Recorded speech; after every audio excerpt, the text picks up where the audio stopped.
continuación vamos a estudiar las diferencias, así como también las similitudes en lo que es el pensamiento político de John Locke y de Thomas Hobbes, como prometimos a lo largo de nuestros videos.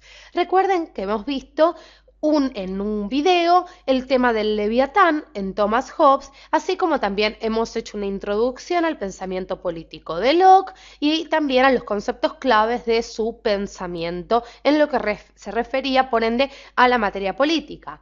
Los invitamos siempre en Educatina a ver estos videos para complementar el estudio con este presente video. Vayamos ya mismo entonces a ver cuáles son estas diferencias y similitudes entre uno y otro. Nos centramos primero aquí, en el tema del estado natural y el estado de guerra, porque tanto para Locke, el señor que vemos aquí, como para Hobbes, el que estamos señalando aquí, el estado natural y el estado de guerra son diferentes. Pero en Hobbes, el estado natural es la esfera propia del estado de guerra. Recordemos eso.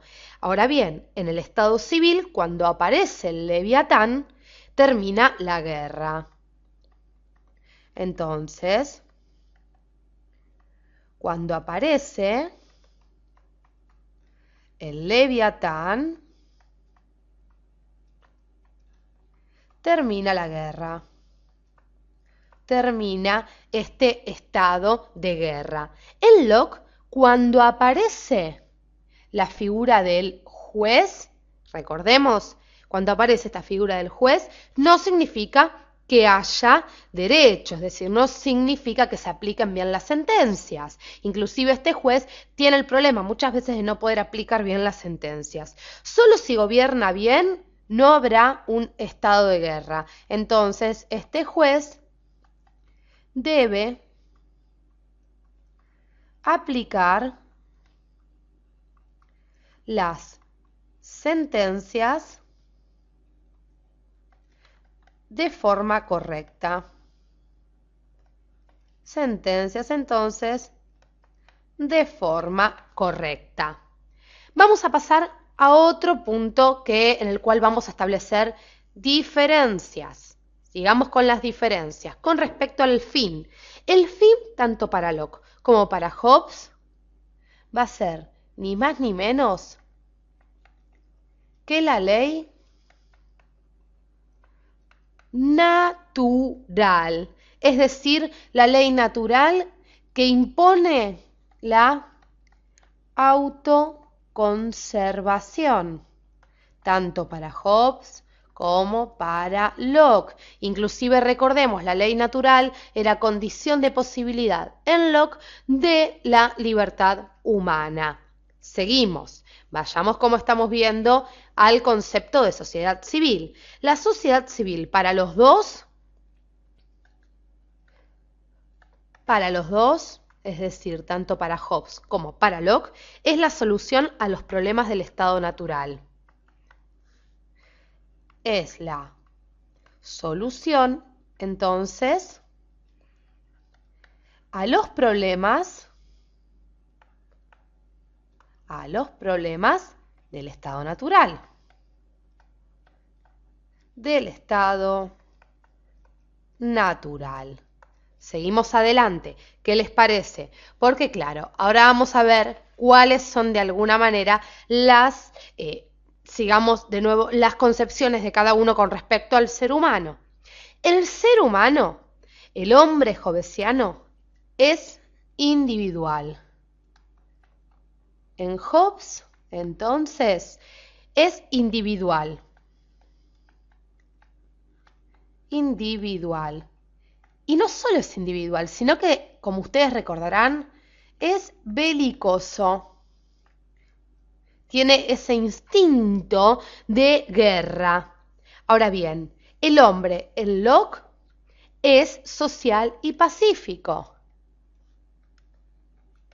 En Locke, entonces, es social y pacífico, es un hombre amigable. En Hobbes, el otro es el enemigo. En Locke, los hombres se van a relacionar por intereses, por la conservación. Seguimos con el concepto de legalidad.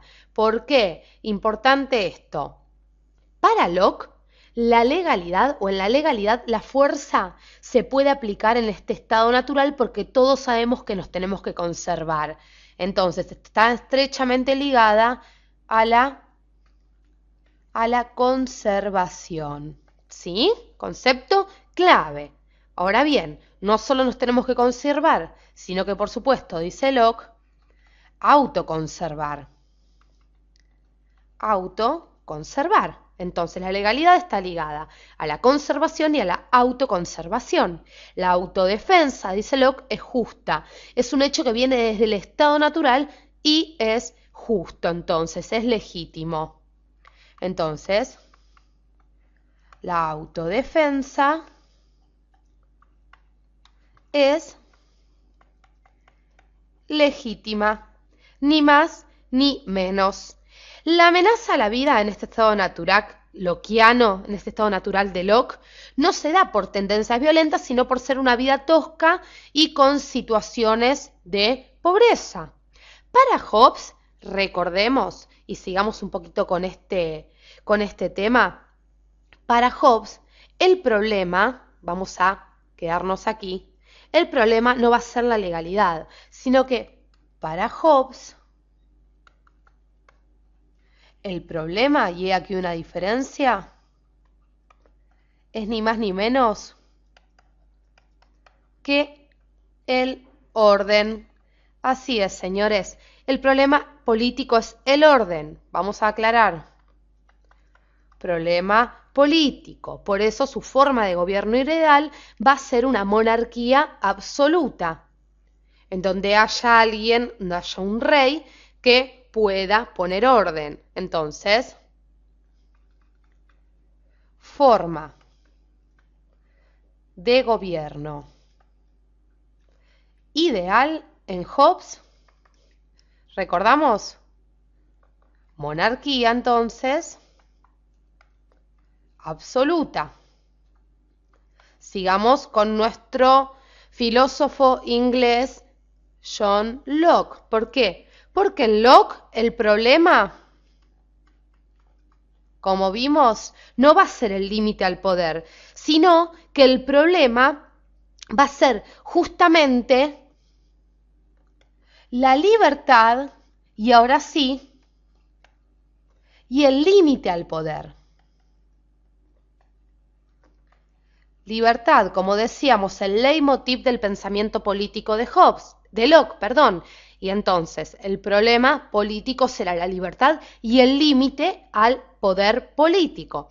Por eso su tema de preocupación va a ser cómo limitar a ese leviatán hobbesiano, ¿sí? A ese rey que quiere imponer sus tendencias autoritarias, un gobierno autoritario. ¿Cómo se va a resolver esto? Mediante lo que él propone como gobierno ideal, una monarquía parlamentaria. Monarquía, entonces, parlamentaria. Muy bien. Vamos a seguir con otro tema. ¿Cuál es el otro tema que nos queda pendiente? Es el tema de la propiedad. Vamos con la propiedad. ¿Por qué? Porque en lo que respecta al tema de la propiedad, en Hobbes, este gran pensador inglés, todos tienen derecho por sobre todas las cosas.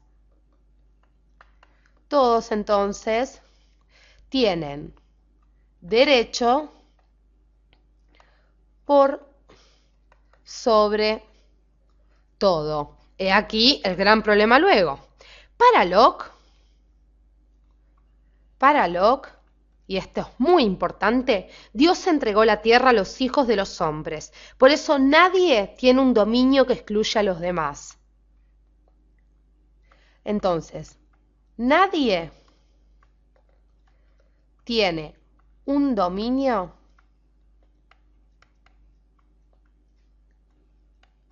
que excluye, como decíamos, a los demás. Esto con respecto al concepto de propiedad. Esto, como podemos ver, es una especie de protocomunismo. ¿Cómo surge la propiedad privada? Es un tema muy interesante en Locke. Seguramente vamos a realizar un video con respecto a ese tema. Lo que quiero que les quede en claro son estas diferencias entre Hobbes y Locke con respecto a los conceptos claves. Muchas gracias por acompañarnos hasta aquí y no olviden de ver nuestros videos de Hobbes, Locke y muchos otros pensadores que se dedicaron, claro, a la filosofía política.